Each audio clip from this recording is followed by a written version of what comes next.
Assalamualaikum warahmatullahi wabarakatuh. Perkenalkan, kami dari kelompok 1. Nama saya Aisyah dan nama teman saya Dian Fadilah. Materi kami di sini tentang logika matematika. Logika matematika terdapat pernyataan, kalimat terbuka, negasi, konjungsi, disjungsi, implikasi, biimplikasi, dan kesimpulan. Dan kami akan membahasnya satu persatu. Yang pertama itu tentang pernyataan. Pernyataan adalah suatu kalimat yang memiliki nilai benar saja atau salah saja. Nilai benar salah diperoleh dari yang pertama itu dasar empiris, yang kedua dasar tidak empiris. Dasar empiris itu dia termasuk dari fakta. Contohnya nih ya, 9 adalah bilangan ganjil. Itu merupakan pernyataan yang benar. Medan adalah ibu kota dari Sumatera Utara. Itu pernyataan yang benar. Sedangkan dasar tidak empiris, dia melalui perhitungan matematika. Contohnya dalam segitiga ABC. Pada sudut A ditambah sudut B ditambah sudut C sama dengan 180 derajat. Itu merupakan pernyataan benar, tetapi kita kan harus mencari dulu data kebenarannya. Yang ketiga itu ada pernyataan diberi lambang dengan huruf kecil. Jadi setiap pernyataan itu diberi lambang huruf kecil. Contohnya itu P, Q, atau R yang sering dilakukan. Kalimat terbuka. Pada kalimat terbuka ini ya, suatu pernyataan yang belum dapat ditentukan nilai kebenarannya karena adanya suatu peubah atau variabel. Contohnya bisa kita lihat A adalah bilangan prima. Di sini A adalah suatu variabel yang belum pasti kebenarannya dan nilainya. B adalah ibu kota Medan. B juga suatu variabel yang belum pasti kebenarannya dan nilainya. C 2x tambah 4 sama dengan 8. Di sini X itu adalah sebagai variabel atau peubah yang belum ditentukan nilai kebenarannya. Seperti itu juga D. 4Y kurang 10 sama dengan 20. Y sebagai suatu variabel yang belum ditentukan nilai kebenarannya. Negasi atau ingkaran. Negasi disebut juga sebagai ingkaran atau penyangkalan, merupakan pernyataan yang menyangkal apa yang diberikan.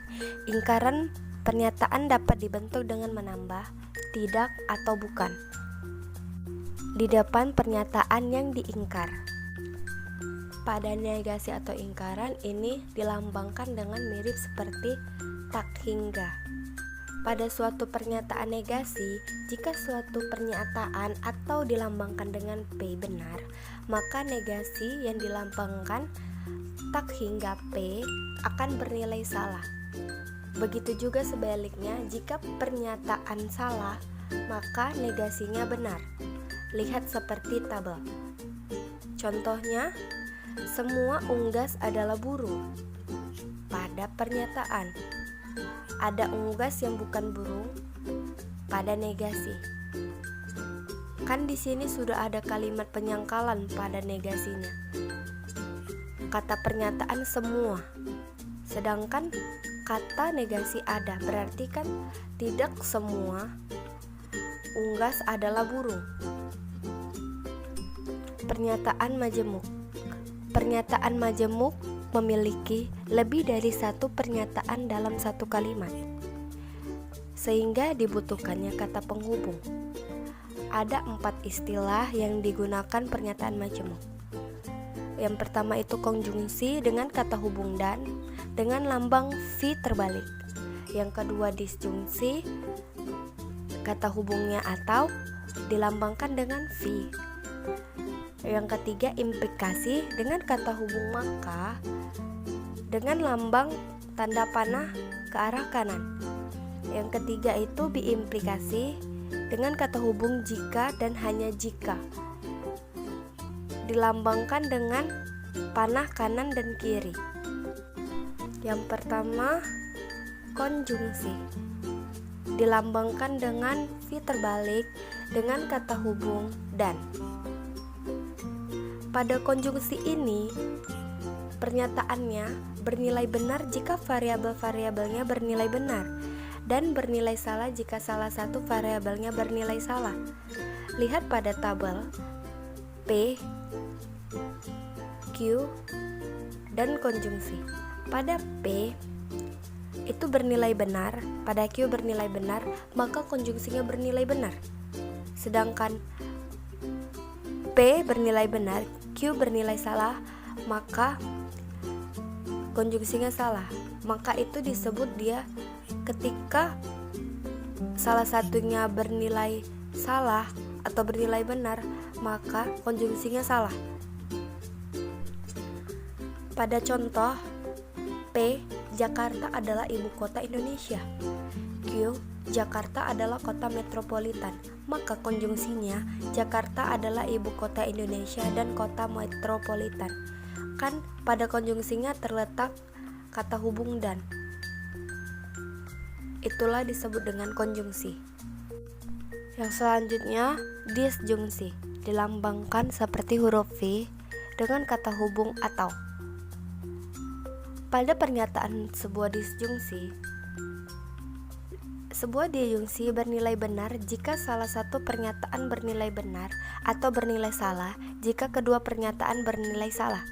Maksudnya itu pada tabel P bernilai benar, Q bernilai benar, dan disjungsinya pasti benar. P bernilai benar, Q bernilai salah, disjungsinya bernilai benar.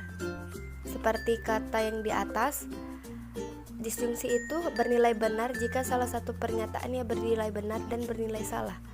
Walaupun salah satu pernyataan itu salah, itu pada disjungsi dikatakan benar. Dan pada P salah, Q salah, maka disjungsinya salah.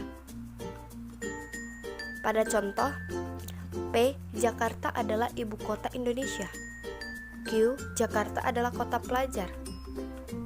Pada disjungsi, Jakarta adalah ibu kota Indonesia atau kota pelajar. Di situ kan kita menggunakan kata hubung atau yang memang digunakan untuk disjungsi. Selanjutnya yang ketiga, implikasi, dilambangkan P menuju Q. Kata penghubung jika P maka Q. Lihat pada tabel. Jika P bernilai benar, maka Q juga bernilai benar, dan hasil implikasinya akan benar. Dan jika P bernilai benar dan Q bernilai salah, maka implikasinya bernilai salah. Contohnya, P, Amanda rajin belajar. Q, Amanda lulus dengan nilai sempurna. Maka implikasinya P menuju Q adalah jika Amanda rajin belajar, maka Amanda lulus dengan nilai sempurna, sesuai dengan yang dibilang di tabel tadi. Selanjutnya lagi yang keempat, biimplikasi, dilambangkan P jika dan hanya jika Q, kata penghubungnya. Lihat pada tabel, jika P bernilai benar, maka Q juga bernilai benar, dan biimplikasinya akan menghasilkan nilai benar.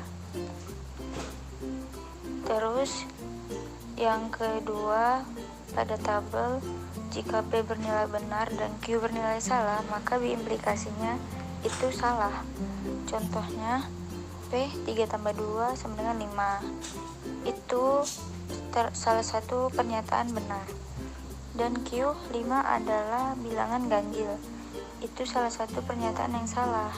Jadi biimplikasinya itu 1 tambah 1 sama dengan 2. Jika dan hanya jika 2 adalah bilangan ganjil, maka pernyataan bernilai salah. Itu yang termasuk di tabel tadi. Negasi pernyataan majemuk. A. Ingkaran konjungsi. Tak hingga P dan Q sama dengan tak hingga P atau tak hingga Q. B. Negasi disjungsi. Tak hingga P atau Q sama dengan tak hingga P dan tak hingga Q. C. Negasi implikasi. Tak hingga P maka Q sama dengan P dan tak hingga Q. D. D. Negasi B implikasi tak hingga P jika dan hanya jika Q sama dengan P dan tak hingga Q atau Q dan tak hingga P. Konvers, invers, dan kontraposisi adalah bentuk lain dari implikasi di mana A. Konvers dari adalah P maka Q, Q maka P. B. Invers dari adalah P maka Q, tak hingga P maka tak hingga Q. C. Kontraposisi adalah P maka Q, tak hingga Q maka tak hingga P. Selanjutnya, penarikan simpulan. Argumen dinyatakan sah jika dan hanya jika konjungsi dan premis-premisnya benar.